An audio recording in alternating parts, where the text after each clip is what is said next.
Hello दोस्तों, आपका अनवील्ड्स bye रिसम में स्वागत है। दया कृष्ण जो कि सिंगार सिंह का प्रिय मित्र था, 6 महीने बाद कलकत्ता से घर आने पर पहला काम सिंगार के यहाँ मातम पुरसी करने जाना था, यानी शोक व्यक्त करने, क्योंकि 3 महीना पहले सिंगार के पिता की मृत्यु हो गई थी। कलकत्ता में न्यू कारोबार के चलते दया कृष्ण उस वक्त नहीं आ सका था, लेकिन जब सिंगार की पत्नी लीला का खत पहुंचा, जिसमें साफ साफ तो कुछ न लिखा था, लेकिन यह अनुमान लगाया जा सकता था कि सिंगार के यहाँ परिस्थिति कुछ ठीक नहीं है। सिंगार बड़े बाप का बेटा था, मस्त मौला, जिद्दी, आराम पसंद, जिसे मेहनत लगन जैसी चीजें पता ही नहीं थी। उसकी माँ उसके बचपन में ही मर चुकी थी और बाप ने उसके पालन पोषण में सख्ती या नियंत्रण की अपेक्षा स्नेह से ज्यादा काम लिया था। उसे कभी दुनिया की हवा नहीं लगने दी थी। महज उसके इशारे पर ही हर चीज उसके सामने होती थी। उसमें न तो विचार थे न ही सिद्धांत। कोई भी व्यक्ति बड़े आसानी से उसे अपने कपट जाल में फंसा सकता था। उसे किसी ऐसे हितैषी मित्र की जरूरत थी जो स्वार्थी लोगों से उसकी रक्षा कर सके। दया कृष्ण कलकत्ता से आते ही सिंगार के घर भोजन का इरादा करके उससे मिलने चल दिया। सिंगार सिंह को पता चला कि उसका प्रिय मित्र आया है।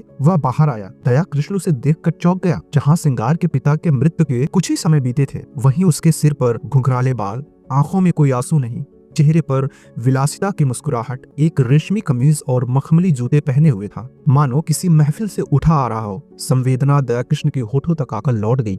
सिंगार सिंह अपने मित्र दया के गले लिपट गया और बोला, तुम्हारी बहुत याद आ रही थी मित्र, लेकिन पहले ये बताओ कि कलकत्ते का कारोबार बंद कराए हो ना, क्योंकि अब यहाँ से आप जाने नहीं पाएंगे। मैं तो भाई अपना कैंडा बदल दिया, अब तो आए दिन जलसे होते हैं। मैंने सोचा यार दुनिया में आए हैं तो कुछ दिन सैर सपाटे का आनंद उठा ले, नहीं तो एक दिन यूं ही खाली हाथ मले चले जाएंगे और कुछ भी साथ न जाएगा। दया कृष्ण विस्मय से उसकी ओर ताकने लगा। वह सोच में पड़ गया था कि क्या वही सिंगार है? अपने बाप के मरते ही इतना बदल गया। जिस कमरे में दोनों बैठे थे, कभी वहाँ फर्श और मसनद थी, अलमारियां थी, अब गद्देदार सोफे, कालीन का फर्श, रेशमी पर्दे और बड़े बड़े आईने हैं। सरदार साहब यानी सिंगार के पिता को धन संचय की धुन थी, वहीं सिंगार को उड़ाने की धुन है। सिंगार जाम पीते हुए बोला, इस जिंदगी में और क्या रखा है? हंसी खेल से जो वक्त कट जाए उसे गनीमत समझो। मैंने तो यह तपस्या त्याग दी। अब आए दिन दोस्तों की दावत, दरिया के सैर, गाना बजाना, कभी शराब का दौर। मैंने कहा हसरत क्यों दिल में रह जाए। आदमी संसार में कुछ भोगने के लिए आता है, यही जिंदगी के मजे हैं। जिसने ये मजे नहीं चखे उसका जीना बेकार है। बस दोस्तों की महफिल हो, बगल में माशूक हो और हाथ में प्याला, इसके सिवा मुझे और कुछ न चाहिए। सिंगार सिंह ने अलमारी खोली, एक बोतल निकाली और शराब ढालकर बोला, यह मेरी सेहत का जाम है। दया कृष्ण को कभी शराब पीने का अवसर न मिला था। वो इतना धर्मात्मा तो न था कि शराब को पीना पाप समझता था। हाँ, उसे दुर्व्यसन समझता था। उसने शिष्टाचार के तौर पर प्याले को हाथ में लिया और बोला कि ये बताओ, अपना कारोबार भी देखते हो या इसी में पड़े रहते हो? सिंगार बेरुखी से बोले, यार कारोबार के पीछे इस छोटी सी जिंदगी को तबाह नहीं कर सकता। पापा ने मर मर कर धन संचय किया, क्या हाथ लगा? 50 तक पहुंचते पहुंचते चल बसे।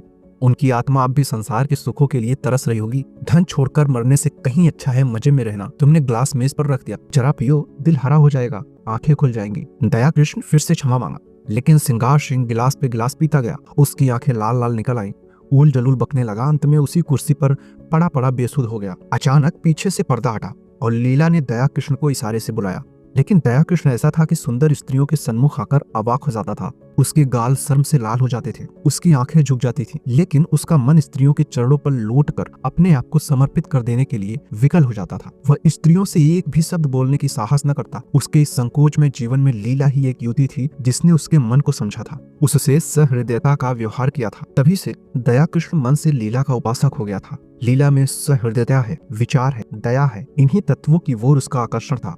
लीला के किसी आदेश का पालन करना उसकी सबसे बड़ी कामना थी। उसकी आत्मा की तृप्ति के लिए इतना काफी था। दया कृष्ण कांपते हाथों से पर्दा उठाया और अंदर जाकर खड़ा हो गया और विस्मय भरी आंखों से देखने लगा। वह रूप, यौवन और विकास की देवी इस तरह मुरझा गई थी जैसे किसी ने उसके प्राणों को चूस कर निकाल लिया हो।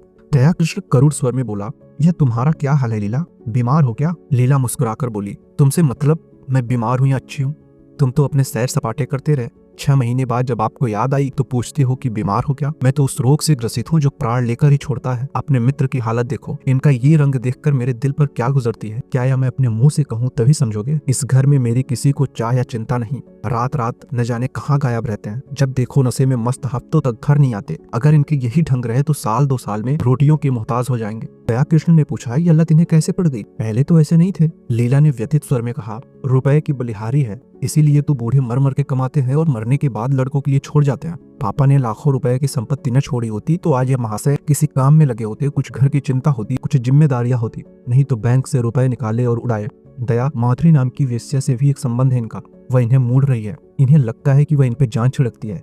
उससे विवाह का भी प्रस्ताव किया जा चुका है। लीला ने फिर से कहा, मुझे किसी पर विश्वास है तो वह तुम हो, इसलिए तुम्हें बुलाया था कि शायद तुम्हारे समझाने बुझाने का कुछ असर हो। अगर तुम भी असफल हुए तो मैं एक क्षण यहाँ न रहूंगी। फिर उसने भोजन के लिए कहा। दया कृष्ण ने सिंगार की ओर संकेत करके कहा, और यह तो अब कहीं 2-3 बजे ही चेतेंगे। लीला उत्तेजना में कहती है, मैं इन बातों की परवाह नहीं करती। मैंने तो निश्चय कर लिया है कि अगर मुझे कभी आंखें दिखाई तो मैं उन्हें मजा चखा दूंगी। मैंने पापा से अपना हाल छिपा रखा है। अगर आज लिख दूं तो इनकी सारी मसीखत उतर जाए। नारी होने का दंड भोग रही हूँ, लेकिन नारी के धैर्य की भी कोई सीमा होती है। दया कृष्ण लीला का तपतपाया चेहरा, जलती हुई आंखें देखकर कांप उठा और दबी आवाज में बोला, इस समय मुझे क्षमा करो लीला, फिर कभी तुम्हारा निमंत्रण स्वीकार करूंगा। तुम्हें अपनी ओर से इतना विश्वास दिलाता हूँ कि मुझे अपना सेवक समझती रहना। मेरा यह शरीर तुम्हारे किसी काम आए, इससे बढ़कर सौभाग्य की बात मेरे लिए और क्या होगी। दया कृष्ण का मन आज उल्लास से भरा हुआ था। आज उसे जीवन में एक ऐसा लक्ष्य मिल गया था जिसके लिए वह जी भी सकता था और मर भी सकता था। वह एक महिला का विश्वास पात्र हो गया था।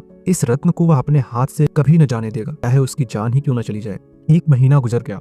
दया कृष्ण सिंगार सिंह के घर नहीं आया। न तो सिंगार सिंह ने उसकी परवाह की, लेकिन लीला को हमेशा उसकी याद आती रहती थी। सिंगार समझ गया था कि दया इस नए रंग में आने वाला आदमी नहीं है। ऐसे सात्विक लोगों के लिए उसके यहाँ कोई जगह नहीं है। वहाँ तो रंगीले, रसिया, अय्यास और बिगड़े दिलों की चाह थी। मगर दया कृष्ण के स्वभाव में अब वह संयम नहीं है। विलासिता का नशा उस पर भी छाने लगा। वेश्या माधुरी के घर उसका भी आना जाना शुरू हो गया। अब वह सिंगार सिंह का मित्र न रहा, प्रतिद्वंदी हो गया। दोनों एक ही मूर्त के उपासक हैं, मगर उनकी उपासना में अंतर है। सिंगार की दृष्टि से माधुरी केवल विलास की एक वस्तु है, खेलने का सामान है। दया कृष्ण विनय की मूर्ति है जो माधुरी की सेवा में ही प्रसन्न है। सिंगार माधुरी के हास विलास को अपना खरीद हक समझता है। दया कृष्ण इसी में संतुष्ट है कि माधुरी उसकी सेवाओं को स्वीकार करती है। सिंगार जो कुछ माधुरी को देता है, गर्व भरे आत्म प्रदर्शन के साथ, मानो उस पर कोई एहसान कर रहा हो। दया कृष्ण के पास देने को है ही क्या, पर वह जो कुछ भी भेंट करता है ऐसी श्रद्धा से मानो देवता को फूल चढ़ाता हो। सिंगार का आसक्त मन माधुरी को अपने पिंजरे में बंद रखना चाहता है, जिसमें उस पर किसी की निगाह न पड़े। दया कृष्ण निर्लिप्त भाव से उसकी स्वच्छंद क्रीड़ा का आनंद उठाता है। माधुरी अब तक जितने आदमियों से मिली थी, वे सब सिंगार की तरह कामों के श्यालु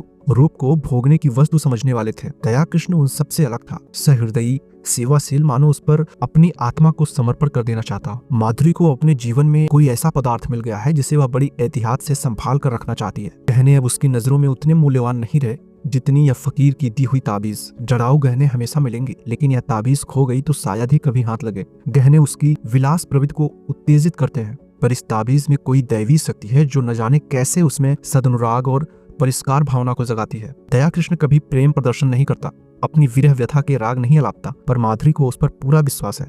सिंगार सिंह के प्रलाप में उसे बनावट और दिखावे का आभास होता है। औरों की वह प्रेमिका है, लेकिन दया कृष्ण की आशिक, जिसके कदमों की आहट पाकर उसके अंदर एक तूफान उठने लगता है। उसके जीवन में एक नई अनुभूति है। अब तक वह दूसरों के भोग की वस्तु थी, अब कम से कम एक प्राणी की दृष्टि में वह आदर और प्रेम की वस्तु है। सिंगार सिंह को जब से दया कृष्ण के इस परमाभिनय की सूचना मिली है, वह दया कृष्ण के खून का प्यासा हो गया है। ईर्ष्या की आग में फूंका जा रहा है। उसने दया कृष्ण के पीछे कई सोहदे लगा रखे हैं जो उसे कहीं पाए और उसका काम तमाम कर दे। वह खुद पिस्तौल लिए उसकी खोज में रहता है। दया कृष्ण इस खतरे को समझता है और अपने नियत समय पर माधुरी के पास आ जाता है। एक दिन माधुरी ने उससे कहा, दया जी आप यहाँ न आया करो, आपको पता नहीं है, लेकिन यहाँ आपके 20 दुश्मन हैं। मैं डरती हूँ कि किसी दिन कोई बात ना हो जाए। ठंड महीने की ओस भरी शाम थी। माधुरी एक काश्मीरी साल ओढ़े अंगीठी के सामने बैठी हुई थी। कमरे में बिजली का सुनहरा प्रकाश फैला हुआ था। दया कृष्ण ने देखा कि माधुरी की आंखें नम हो गई थी और वह मुंह फेरकर उन्हें दया से छिपाने की चेष्टा कर रही थी। माधुरी के खूबसूरत संकोचहीन मुख पर लज्जा मिश्रित मधुरिमा की ऐसी छटा उसने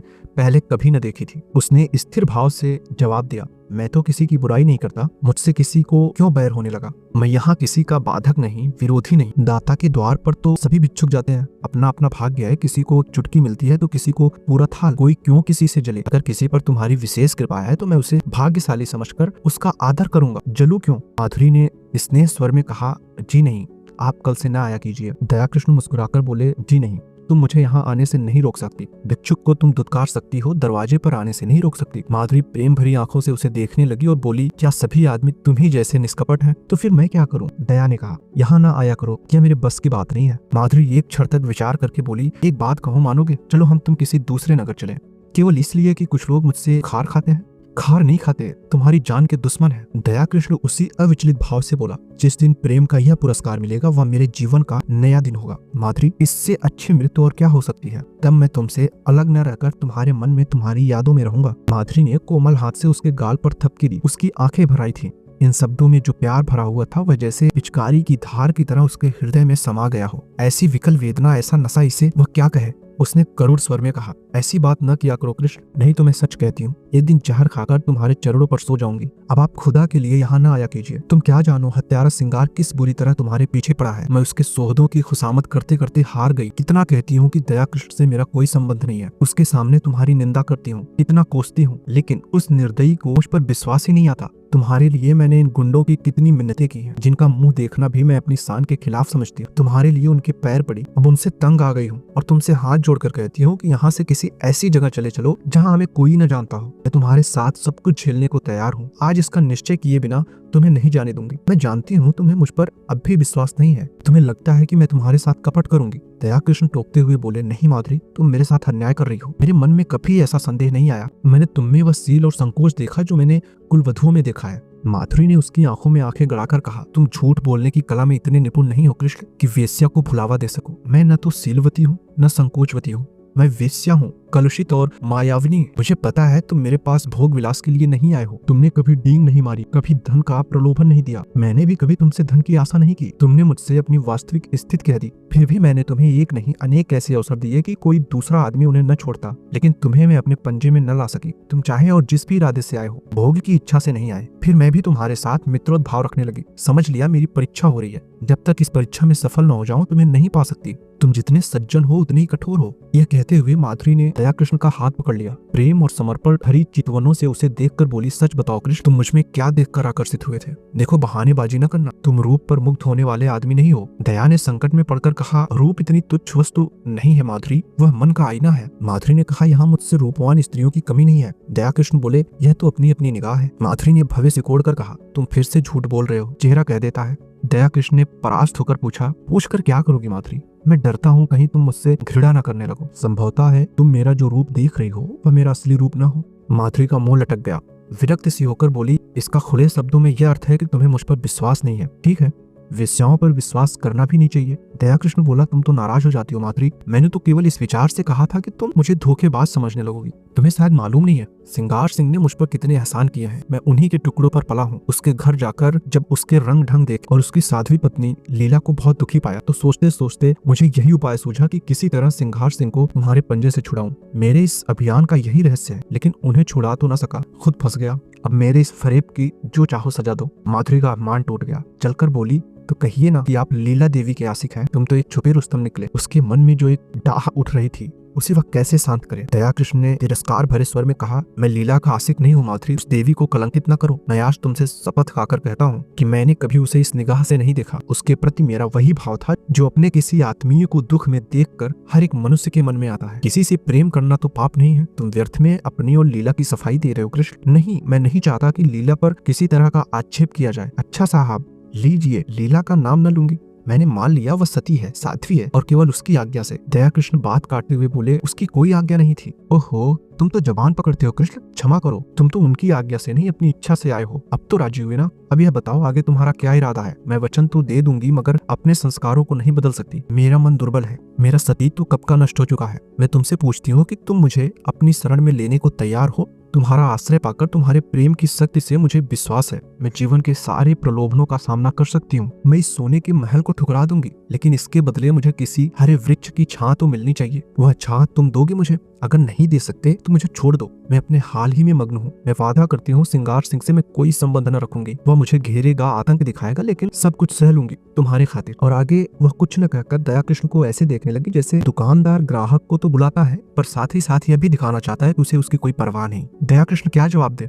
इस संघर्ष में संसार में वह भी केवल एक कदम ही टिका पाया है। इधर वह अंगुल भर जगह भी उससे छीन गई और एक दूसरे प्राणी को लेकर तो वह खड़ा भी नहीं रह सकता। अपने आत्म सम्मान को लेकर कहाँ जाए? संसार क्या कहेगा उसे? लीला क्या फिर उसका मुंह देखना चाहेगी? सिंगार से वह फिर आंखें मिला सकेगा? उसे तमाम चिंताएं घेरे हुई है। उसने नम्र आवाज में कहा, तुम जानती हो मेरी क्या हालत है? हाँ, खूब जानती हूँ। और उस हालत में तुम प्रसन्न रह सकोगी? तुम ऐसा प्रश्न क्यों करते हो कृष्ण? मुझे दुख होता है। तुम्हारे मन में जो संदेह है वह मैं जानती हूँ, समझती हूँ। मुझे भ्रम हुआ था कि तुमने भी मुझे समझ लिया है। अब मालूम हुआ कि मैं धोखे में थी। वह उठकर जाने लगी। दया ने उसका हाथ पकड़ लिया और प्रार्थी भाव से बोला, तुम मेरे साथ अन्याय कर रही हो माधुरी। मैं सच कहता हूँ ऐसी कोई बात नहीं है। माधुरी ने खड़े खड़े विरक्त मन से कहा, तुम झूठ बोल रहे हो, बिल्कुल झूठ। तुम अब भी मन से यह स्वीकार नहीं कर रहे हो कि कोई स्त्री स्वेच्छा से रूप का व्यवसाय नहीं करती। तुम वेश्या में स्त्रीत्व का होना संभव से दूर समझते हो। तुम इसकी कल्पना ही नहीं कर सकते कि वह क्यों अपने प्रेम में स्थिर नहीं होती। तुम नहीं जानते कि प्रेम के लिए उसके मन में कितनी व्याकुलता होती है, और जब वह सौभाग्य से उसे पा जाती है तो किस तरह प्राणों की भांति उसे संचित रखती है। खारे पानी के समुद्र में मीठे पानी का छोटा सा पात्र कितना प्रिय होता है, इसे वह क्या जाने जो मीठे पानी के मटके उड़ेलता रहता हो। असमंजस में पड़े दया कृष्ण के मुंह से एक भी शब्द न निकला।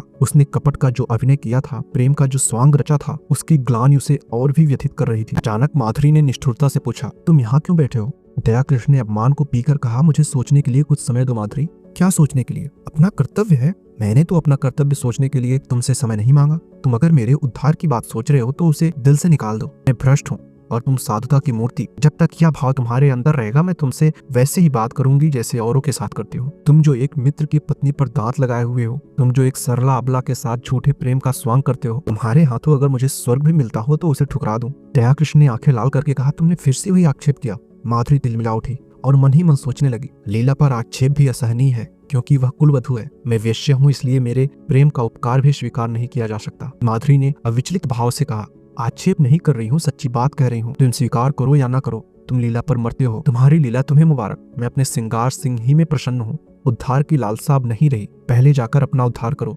अब से खबरदार, यहाँ नहीं आना, नहीं तो पछताओगे। उद्धार वही करते हैं जो उद्धार के अभिमान को हृदय में आने नहीं देते। जहाँ प्रेम है वहाँ किसी तरह का भेद नहीं रह सकता।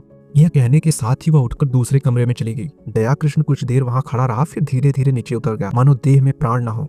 माधुरी ने जो उसके साथ व्यवहार किया था, इसकी उसे आशा न थी। माधुरी को उससे प्रेम था, इसका उसे विश्वास था, लेकिन जो दूसरे के मनोभाव का जरा भी विचार न करे, जो मिथ्य कलंक आरोपण करने से भी संकोच न करे, वह उन्माद हो सकता है, प्रेम नहीं। उसने बहुत अच्छा किया कि माधुरी के कपट जाल में नहीं फंसा, नहीं तो उसकी न जाने क्या दुर्गति होती। और दूसरे ही क्षण उसके भाव बदल जाते हैं और माधुरी के प्रति उसका मन कोमलता से भर जाता है। वह अपने किए पर पछताता। उसे माधुरी पर संदेह करने का कोई कारण न था। ऐसी दशा में ईर्ष्या स्वाभाविक है, और वह ईर्ष्या ही क्या जिसमें विष न हो, डंक न हो। माना कि समाज उसकी निंदा करता, यह भी मान लिया कि माधुरी सती भार्या न होती, कम से कम सिंगार सिंह तो उसके पंजे से निकल जाता। दया कृष्ण के सिर से कर्ज का भार कुछ तो हल्का हो जाता, लीला का जीवन तो सुखी हो जाता। यह सब सोच ही रहा था कि अचानक से किसी ने दरवाजा खटखटाया। उसने द्वार खोला तो सिंगार सिंह सामने खड़ा था, बाल बिखेरे हुए, कुछ अस्त व्यस्त। सिंगार ने उसे चुभती हुई आंखों से देखकर कहा, मैं तुमसे यह पूछने आया हूँ कि माधुरी कहाँ है? जरूर तुम्हारे घर में होगी। क्यों? अपने घर पर होगी, मुझे क्या पता मेरे घर भला क्यों आने लगी? इन बहानों से काम न चलेगा, समझ गए? मैं कहता हूँ तुम्हारा खून पी जाऊंगा, वरना ठीक ठीक बता दो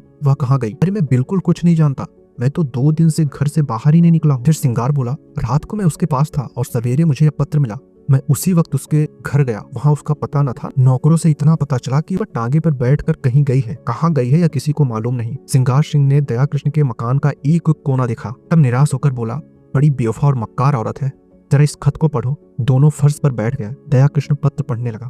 सरदार साहब, मैं आज कुछ दिनों के लिए यहाँ से जा रही हूँ, कब लौटूंगी कुछ नहीं जानती, कहाँ जा रही हूँ यह भी नहीं जानती। जा इसलिए रही हूँ कि इस बेशर्मी और बेहाई की जिंदगी से मुझे घृणा हो रही है, और घृणा हो रही है उन लंपटों से जिनके कुत्सित विलास का मैं खिलौना थी और जिनमें तुम मुख्य हो। तुम महीनों से मुझ पर सोने और रेशम की वर्षा कर रहे हो, मगर मैं तुमसे पूछती हूँ, उससे लाख गुने सोने और 10 लाख गुने रेशम पर भी तुम अपनी बहन या पत्नी को इस रूप के बाजार में बैठने दोगे? कभी नहीं। उन देवियों में कोई ऐसी वस्तु है जिसे तुम संसार भर की दौलत से भी मूल्यवान समझते हो, लेकिन जब तुम शराब के नशे में चूर अपने एक एक अंग में काम का उन्माद भरे आते थे, तो तुम्हें कभी ध्यान आता था कि तुम उसी अमूल्य वस्तु को किस निर्दयता के साथ पैरों से कुचल रहे हो? कभी ध्यान आता है कि अपनी कुल देवियों को इस अवस्था में देखकर उन्हें कितना दुख होता है? कभी नहीं। यह उन गीदड़ों और गिद्धों की मनोवृत्ति है जो किसी लाश को देखकर चारों ओर से जमा हो जाते हैं और उसे नोच नोच कर खाते हैं। यह समझ रखो, नारी अपना बस रहते हुए कभी पैसों के लिए अपने को समर्पित नहीं करती। यदि वह ऐसा कर रही है तो समझ लो उसके लिए कोई और आश्रय और कोई आधार नहीं है। और पुरुष इतना निर्लज्ज है कि उसकी दुरावस्था से अपनी वासना तृप्त करता है, और इसके साथ ही इतना निर्दयी कि उसके माथे पर पतिता का कलंक लगाकर उसे उसी दुरावस्था में मरते देखना चाहता है। क्या वह नारी नहीं है? क्या नारित्व के पवित्र मंदिर में उसका स्थान नहीं है? लेकिन तुम उसे उस मंदिर में घुसने नहीं देते। उसके स्पर्श से मंदिर की प्रतिमा भ्रष्ट हो जाएगी। खैर, पुरुष समाज जितना चाहे अत्याचार कर ले, हम असहाय हैं, आत्माभिमान को भूल बैठी हैं। लेकिन अचानक सिंगार सिंह ने उसके हाथ से वह पत्र छीन लिया और जेब में रखता हुआ बोला, क्या बड़े गौर से पढ़ रहे हो? कोई नई बात नहीं, सब कुछ वही है जो तुमने सिखाया है। यही करने तो तुम उसके यहाँ जाते थे। मैं कहता हूँ, तुम्हें मुझसे इतनी जलन क्यों हो गई? मैंने तो तुम्हारे साथ कोई बुराई न की थी। इस साल भर में मैंने माधुरी पर 10,000 से कम न फूके होंगे। घर में जो कुछ मूल्यवान था वह मैंने उसके चरणों पर चढ़ा दिया और आज उसे साहस हो रहा है कि वह हमारी कुल देवियों की बराबरी करे। यह सब तुम्हारा प्रसाद है। 70 चूहे खा के बिल्ली हज को चली। कितनी बेवफा जात है। ऐसों को तो गोली मार दे। जिस पर सारा घर लुटा दिया, जिसके पीछे सारे शहर में बदनाम हुआ, यह आज मुझे उपदेश करने चली है। जरूर इसमें कोई न कोई रहस्य है, कोई नया शिकार फंसा होगा, मगर मुझसे भागकर जाएगी कहाँ? ढूंढ न निकालू तो नाम नहीं। कमबख्त कैसी प्रेम भरी बातें करती थी कि मुझ पर घड़ों नशा चढ़ जाता है। बस कोई नया शिकार जरूर फंस गया। अगर यह बात न हो तो मूंछ मुड़ा लूं। दया कृष्ण उसके सफाचट चेहरे की ओर देखकर मुस्कुराया और बोला, हमारी मूंछें तो पहले ही मुड़ चुकी हैं। इस हल्के से मजाक ने जैसे सिंगार सिंह के घाव पर मरहम रख दिया। वह बेसरो समान घर, वह फटा पर्स, वे टूटी फूटी चीजें देखकर उसे दया कृष्ण पर दया आ गई। चोट की तिलमिलाहट में वह जवाब देने के लिए ईंट पत्थर ढूंढ रहा था, पर अब चोट ठंडी पड़ गई थी और दर्द घनीभूत हो गई थी। दर्द के साथ साथ सौहार्द भी जाग रहा था। जब आग ही ठंडी हो गई तो धुआं कहाँ से आता? उसने पूछा, सच कहना, तुमसे भी कभी प्रेम की बातें करती थी? दया कृष्ण ने मुस्कुराते हुए कहा, मुझसे? मैं तो खाली उसकी सूरत देखने जाता था। सूरत देखकर दिल पर काबू तो नहीं रहता। यह तो अपनी अपनी रुचि है मोहिनी। देखते ही कलेजे पर छुरी चल जाती है। मेरे कलेजे पर तो कभी छुरी नहीं चली। यही इच्छा होती थी कि इसके पैरों पर गिर पड़ूं। इसी शायरी ने तो यह अनर्थ किया। तुम जैसे बुद्धुओं को किसी देहातीन से शादी करके रहना चाहिए। चले थे वेश्या से प्रेम करने। एक क्षण के बाद उसने फिर कहा, मगर है बेवफा मक्कार, तुमने उससे वफा की आशा की। मुझे तो यही अफसोस है, तुमने वह दिल ही नहीं पाया। तुमसे क्या कहूँ? 1 मिनट के बाद उसने सहृदय भाव से कहा, अपने पत्र में उसने बातें तो सच्ची लिखी हैं, चाहे कोई माने या न माने। सौंदर्य को बाजारू चीज समझना कुछ बहुत अच्छी बात तो नहीं है। दया कृष्ण ने पुचारा दिया, जब स्त्री अपना रूप बेचती हो तो उसके खरीदार भी निकल आते हैं। फिर यहाँ तो कितनी ही जातियां हैं जिनका यही पेशा है। यह पेशा चला कैसे? स्त्रियों की दुर्बलता से? नहीं, मैं समझता हूँ शुरुआत पुरुषों ने की होगी। इसके बाद एकाएक जेब से घड़ी निकालकर देखता हुआ बोला, ओहो 2 बज गए और अभी मैं यहीं बैठा हूँ। आज शाम को मेरे यहाँ खाना खाना, जरा इस विषय पर बातें होंगी। अभी तो उसे ढूंढने निकलना है। वह है कहीं इसी शहर में। घर वालों से भी कुछ नहीं कहा। बुढ़िया नायिका सिर पीट रही थी। उस्ताद जी अपनी तकदीर को रो रहे थे, न जाने कहाँ जाकर छिप रही। उसने उठकर दया कृष्ण से हाथ मिलाया और चला। दया कृष्ण ने पूछा, मेरी तरफ से तो तुम्हारा दिल साफ हो गया? सिंगार ने पीछे फिरकर कहा, हुआ भी और नहीं भी, और बाहर निकल गया। 7-8 दिन तक सिंगार सिंह ने सारा शहर छाना। पुलिस में रिपोर्ट की, समाचार पत्रों में नोटिस छपाई, अपने आदमी दौड़ाए, लेकिन माधुरी का कुछ भी सुराग न मिला।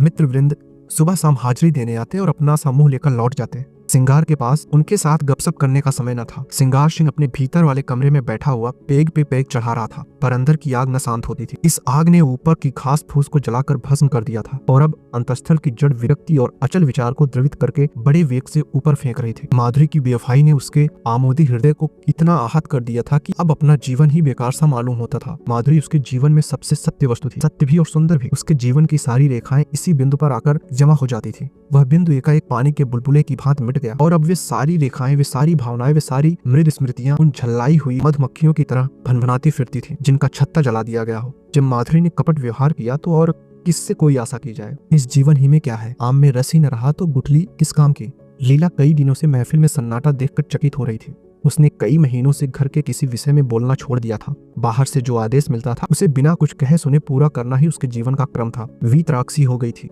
न किसी शौक से वास्ता था, न श्रृंगार से, मगर इस कई दिन के सन्नाटे ने उसके उदास मन को भी चिंतित कर दिया।